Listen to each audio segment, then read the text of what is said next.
All right, people. I had a little run-in with Piers Morgan. To be honest, to this day, I can't actually work it out, but I did try to poke him. Okay. So as you guys know, this incident happened in Edinburgh, where a angry Scottish white male, apparently, now a lot of conspiracy theories are emerging too, so I'm not going to endorse them yet, but there are some fairly interesting questions that are being raised. For example, who are these so-called 5 Muslim victims? Some people are saying only 2 of them were Muslim victims, but regardless, okay? I'm sure you heard about this. That's the bigger point here. So Piers Morgan jumped on the bandwagon and said this. Horrifying. This is what happens when people you know who you are, i.e. Rupert Lowe, Tommy Robinson, people like me, shamefully demonize all Muslims for the hideous crimes of a small minority. Basically, he's saying that don't talk about the crimes of Muslims because when you expose their crimes, such as the grooming gangs, then you are basically putting a target on their back. This is exactly what Mehdi Hassan said. This is exactly what Hamza Yusuf said. We can expect that from them because those two are Islamist propagandists. But Piers Morgan said this. Piers Morgan, let me remind you, for a very long time, denied the existence of the grooming gangs for a very long time. Only recently he started pushing back and started accepting the narrative. So this is what I said to him. I said, I have worked out Piers Morgan's shtick. Look, I was poking him. To be honest, I still haven't worked it out. Maybe he is ideologically very neutral. He's a cynic, meaning he is neither here nor there, which means he could be very objective, which is a primary requirement, which is the primary requirement of his job as a journalist. So I said he purposefully takes incredibly ridiculous takes and then holds them until it's no longer possible. Then he simply changes his position and says, oops, sorry, I was wrong. You know, his stance on COVID, his stance on immigration, which I'm going to show to you, his stance on the grooming gangs. There's so many things that he has flip-flopped. First, and obviously, his stance on first, he was very pro-Israel, and then he jumped on the pro-Palestine bandwagon. So what is he? Who is he? So anyway, so he responded, and he said, no, I am just intellectually honest, devoid of tribal allegiance, and change my mind if facts change. You should try it sometime. Then he tried to troll me. Then you might have a show as big globally as mine. I was like, okay. So I said, oh, please, Piers. Small minority, you say. Look at this. Sexual offenses per 10,000. Afghanis are 60 times more likely to commit a sexual offense than an average British citizen. And by the way, that also includes British Pakistanis and other non-native Brits. Eritrea, Namibia, Chad. Look at this. This alone should be enough to have a national consensus on an immigration ban from Muslim countries. But who's going to argue with Piers Morgan? Look at this. It's not just in the UK. Look at this. This is Denmark. If a Danish person, we use a Danish person as a benchmark in Denmark, because that's how it should be. Look at this. All of these countries are Muslim countries. Pakistanis are 5 times more likely to rape a woman than an average Dane. But that's not where the story ends. Not only they are actually committing all these horrific crimes, they are also a net burden on the state of Denmark. An average Pakistani in Denmark costs the Danish government or the Danish taxpayers $9,000. Turkey, $10,000, and they're also 5 times as more likely to rape a woman in Denmark. Iran, Morocco, Afghanistan, Iraq, Palestine, Syria, Somalia. Look at that, Somalia.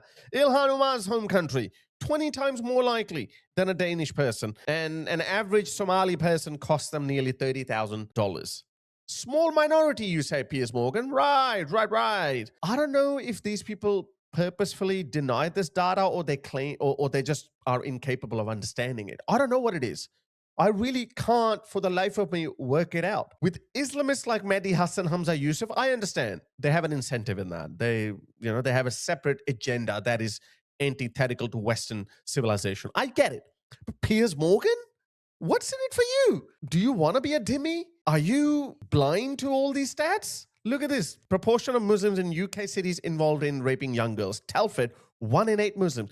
Don't let them tell you that, oh, it's a small minority. 1 in 8 Muslims are found convicted. These are not accusations. They're already convicted. Telford has a small Muslim population, yet they have, I think 90% of all rape victims were raped by Muslims. I don't know how you pronounce it. Holm, 1 in 11 Muslims. Hull, 1 in 22 Muslims. Rotherham, 1 in 38 Muslims. Dewsbury and Batley, 1 in 44 Muslims. Now flip that, rate among white European men in general is 1 in 10,000. And Piers Morgan tells us it's only a small minority.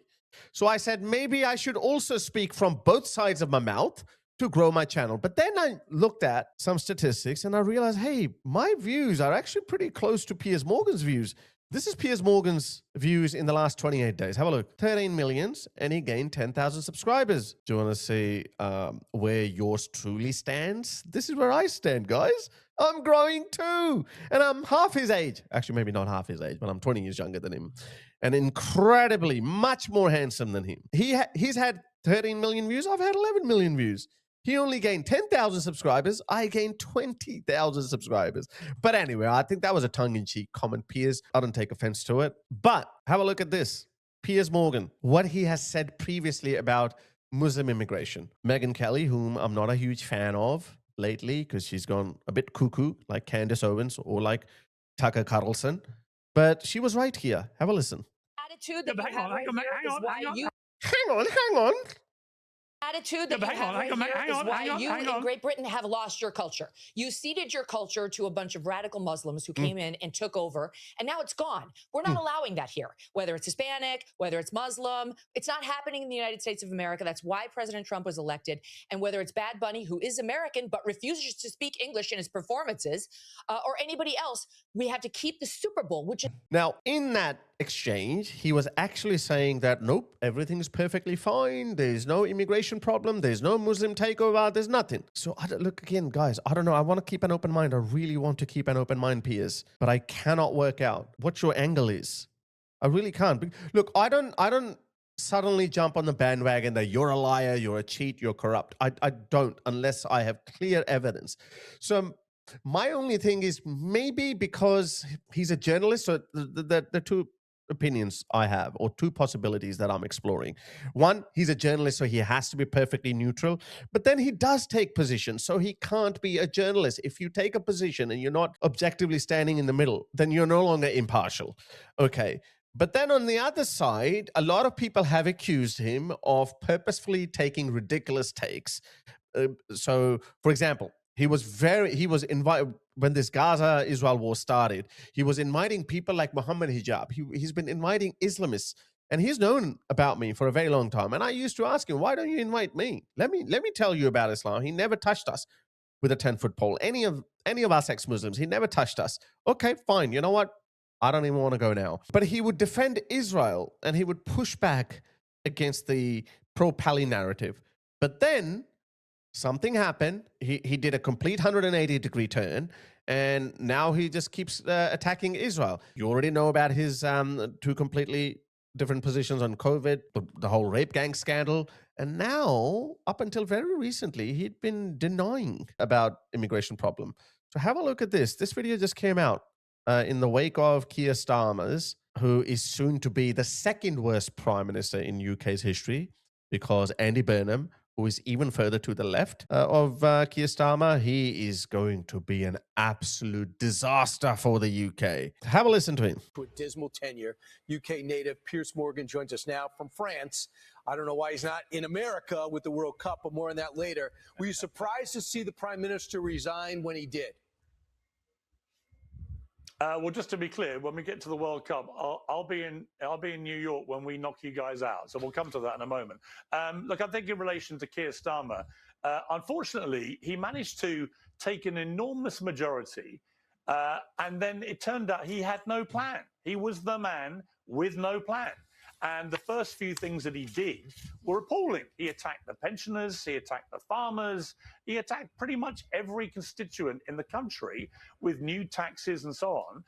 He lost control of immigration, having vowed to smash the boats, smash the gangs and so on. He lost control of the immigration, but you said there's nothing wrong. There's no immigration problem in the UK. He's barely spoken about illegal asylum seekers. He's barely ever spoken about crimes perpetrated by illegal asylum seekers. Like, I doubt he even knows the names of Rhiannon White. He knows or Wayne Broadhurst. And those two are just the tip of the iceberg. He lost control of everything. This was a guy with no big ideas, no concept of how to galvanize Britain and restore us to greatness. And he turned out to be, and this is not a rude word, so I can say it, but he turned out to be an absolute clinker.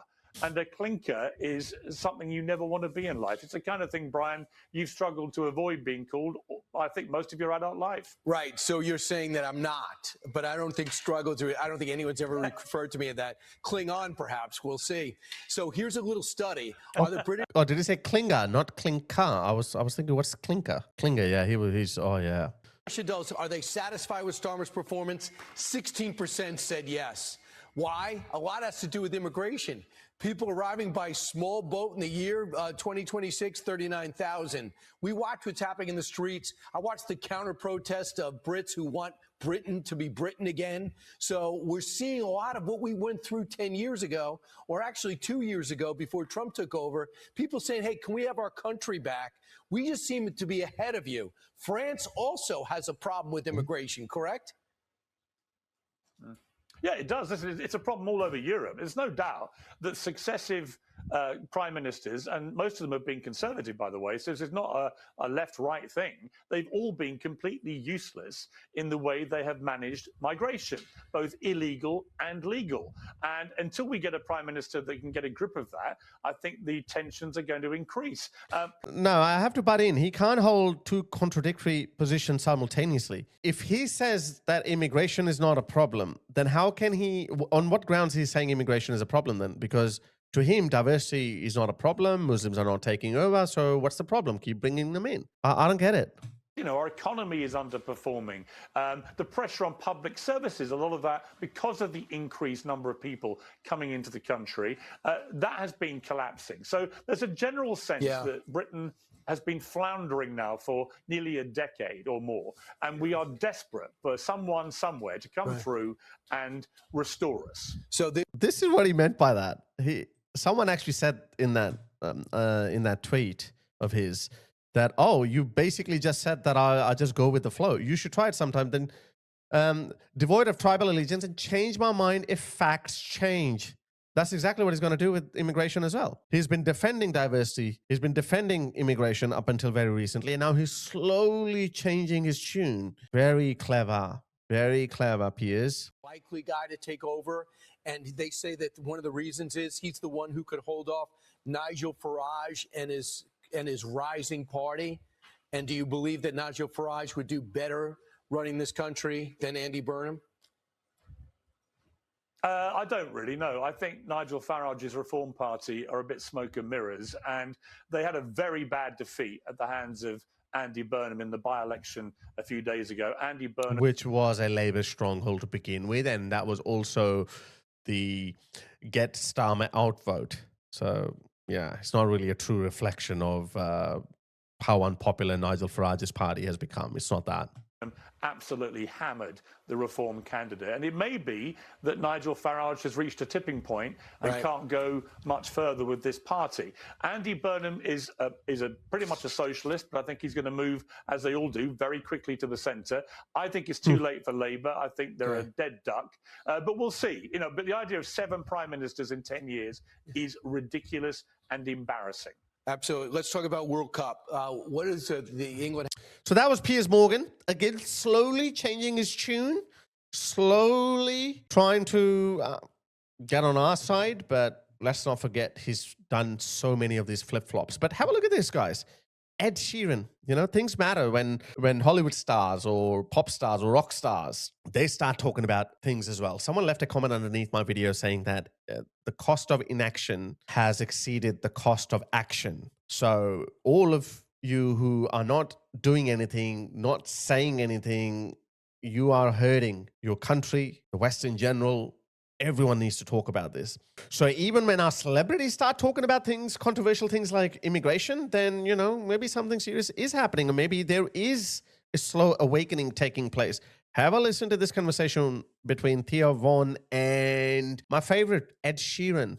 What's the most dangerous place to be around here? Here, I'd say every area of London has literally every area is sketchy. Like, I think that you cannot be anywhere. I love that. Yeah, it's not like a segregated city. There's like, it's not a segregated city, meaning it's not like whites and blacks are separate, so you only have bad areas. So they're all over the place. And he actually used the word segregated. I doubt he made the distinction between rich and poor. I think he was he was telling us that all kinds of people are now living side by side with each other. That's it. Everybody's scared. No, I mean, the nice areas are sketchy, the bad areas are sketchy, but you just have to not do stupid shit. Like if you wander around with, I don't know, like a Louis Vuitton duffel bag and a 200 grand watch. 200 grand watch.